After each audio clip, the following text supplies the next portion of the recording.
ଗ୍ରାମରେ ଗୋଟିଏ କୁକୁର ରହୁଥିଲା। ତାର ନାଁ ଭାଲୁଆ। ସେ ବହୁତ ଲୋଭୀ ପ୍ରକୃତିର ଥିଲା। ଗାଁର ଅନ୍ୟ କୁକୁର ବା ଜୀବଜନ୍ତୁଙ୍କୁ ସେ ଜମା ସହି ପାରୁନଥିଲା। ଖାଇବା ପାଇଁ ସେ ସବୁବେଳେ ହାଇଁ ପାଇଁ ହେଉଥିଲା ଏବଂ ସେ ସାଙ୍ଗସାଥୀଙ୍କ ସହିତ ନ ରହି ଏକେଲା ଏଣେ ତେଣେ ବୁଲି ଖାଦ୍ୟ ସଂଗ୍ରହ କରୁଥିଲା। ବହୁତ ଖାଦ୍ୟ ମିଳିବା ଆଶାରେ ସାଙ୍ଗମାନେ ରହିଲେ କାଳେ ତା ସହିତ ଭାଗ ବସେଇବେ। ସେ କିଛି ସମୟ ପର୍ଯ୍ୟନ୍ତ ଏମିତି ବୁଲୁଥାଏ। ସେ ଦିନେ ମାଂସ ଖଣ୍ଡିଏ ପାଇଲା। ସେ ତାହାକୁ ନିଜ ମୁହଁରେ ଧରି ଗାଁର ଗୋଟିଏ କୋଣକୁ ଦୌଡ଼ିଲା। ସେହି ମାଂସ ଖଣ୍ଡକୁ ବାରମ୍ବାର ସେଠାରେ ଚାଟିବାକୁ ଲାଗିଲା। ଏହାପରେ ସେହି ମାଂସକୁ କିଏ କାଳେ ନେଇଯିବ ଭାବି ଗାଁ ବାହାରକୁ ଯିବାକୁ ମନସ୍ଥ କଲା। କୁକୁର ଭାଲୁଆ ମାଂସ ଖଣ୍ଡ ଧରି ପୋଲରେ ଚଢି ନଈ ପାର ହେଉଥିଲା। ହଠାତ୍ ସେ ପାଣିକୁ ଅନାଇ ଦେଖିଲା ଯେ ନଈ ଭିତରେ ଆଉ ଗୋଟିଏ କୁକୁର ବଡ଼ ମାଂସ ଖଣ୍ଡ ମୁହଁରେ ଧରି ରହିଛି, ଯାହାକି ଦେଖିବାକୁ ଠିକ୍ ତାପରି।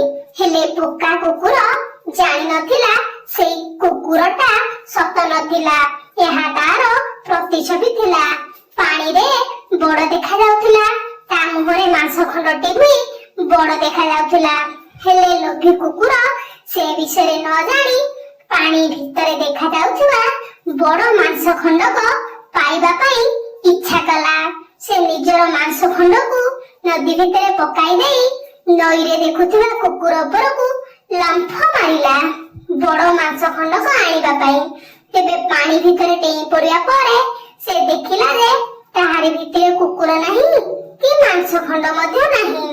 ଓଲଟି ତାର ମାଂସ ଖଣ୍ଡଟି ପାଣିରେ ପଡ଼ିଗଲା, ନଈ ସୁଅରେ କୁଆଡ଼େ ଭାସିଗଲା। ସେ ଯେଉଁ କୁକୁର ପାଣିରେ ଦେଖିଥିଲା ସେ ତାର ପ୍ରତିବିମ୍ବ ଥିଲା।